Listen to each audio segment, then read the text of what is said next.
What's up, guys? Let me ask you a question. Are you playing the someday game? Are you? Someday when this happens, someday when this person, someday when that happens, someday when I. Someday is not on a calendar, ladies and gentlemen. And I have been coaching for over 20 years.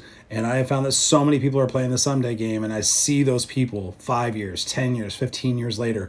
That someday never comes. But you know what comes? Come here. You know what really comes? Regrets. Because someday I'm going to take care of myself. Someday I'm going to go after my dreams. Someday I'm going to tell that person I no longer love them anymore. Someday I'm going to leave my job and follow my dreams. And then you keep staying in the rut day after day after day, hoping, wishing, and praying that something's going to change. It has to change within you. That's the only fucking person that's going to change is you. Dr. Wayne Dyer says when you change the way you look at things, the things you look at change. It starts with you.